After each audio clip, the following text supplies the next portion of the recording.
আসসালামু আলাইকুম। ওয়ালাইকুম সালাম। আসসালামু আলাইকুম। ওয়ালাইকুম আসসালাম। কে বলছিলেন? আমি সীমা বলছি ভাইয়া। কেমন আছেন আপনি সীমা? ভালো আছেন? জি ভাইয়া, আলহামদুলিল্লাহ ভালো আছি। আপনি ভালো আছেন? আল্লাহ রাখছে ভালো। সীমা, আপনি কোথায় থাকেন? আমি থাকি ভাইয়া নোয়াখালী, ফেনী। নিজের বাসা না ভাড়া বাসা? জি না ভাইয়া, ভাড়া বাসা। নিজেদের বাসা নাই আপনার? জি না। হুম। পরিবারে আপনার কে কে আছে বর্তমানে?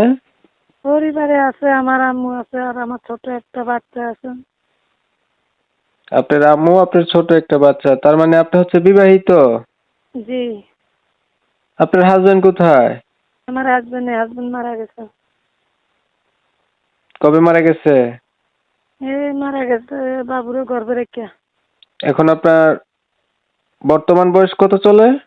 বর্তমান বয়স এখন 22। এই যে আপনি প্রতিবেদনে আসলেন, কেন আসলেন? প্রতিবেদন আইছি, বাবুটারে নিয়ে আমি অনেক কষ্টতে আছি। খাওয়া দাওয়া সব পদে কষ্ট হইতেছে। যদি বাবুটাকে নিয়ে যদি কেউ যদি জীবন সাথী করে নিতে পারে, তাহলে সারা জীবনের জন্য তার জীবন সাথী হইতাম। আগে কয়টা প্রতিবেদন করছিলেন অন্যান্য মিডিয়াতে? জি না ভাই, এই প্রথম ফার্স্ট। প্রথম ফার্স্ট হইছেন? জি। ভালো একটা মানুষ চাইতেছেন যে আপনার বাচ্চার দায়িত্ব নেবে। আপনার হাজবেন্ড মারা গেছে না? জি।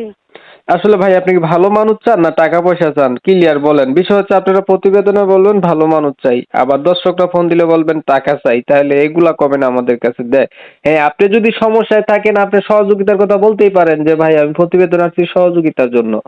যদি বলেন আমি মনের মানুষের জন্য আসছি, এখন মানুষে ফোন দিলে যদি বলেন টাকার জন্য আসছি, তাহলে ভাই আমরাও খারাপ হই, আপনারাও খারাপ হন, তাই না?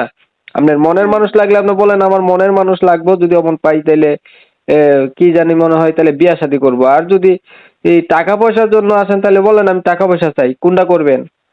টাকা পয়সা হেরা যদি আমার বাচ্চার মুখের দিকে না যদি হেল্প সহযোগিতা করতে চাই, ট্রেন আমি নিতে পারবো না, হলে তো জোর করে নিতে পারি না। হুম। আমি দিচ্ছি ভালো একজন মনের মানুষের আশায়। আচ্ছা ঠিক আছে, এই নাম্বারে কল দিলে পাবে আপনাকে।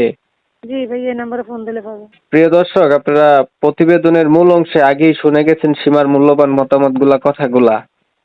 এখন যদি আপনাদের কাছে ভালো লাগে, ভালো মনে করেন, সীমার সাথে যোগাযোগ করার ইচ্ছা হয়, তাহলে যোগাযোগ করতে পারেন। নাম্বার ভিডিওর স্ক্রিনে আমি দিয়ে রাখছি। যদি ভিডিওটা ভালো লাগে সীমার জন্য একটা লাইক দিবেন, একটা শেয়ার দিয়ে ইমো মেসেঞ্জারে ছড়াই দিবেন। আপনাদের মতামতগুলো কমেন্টে জানাইতে ভুলবেন না। সবাই ভালো থাকবেন, সুস্থ থাকবেন। আল্লাহ হাফেজ।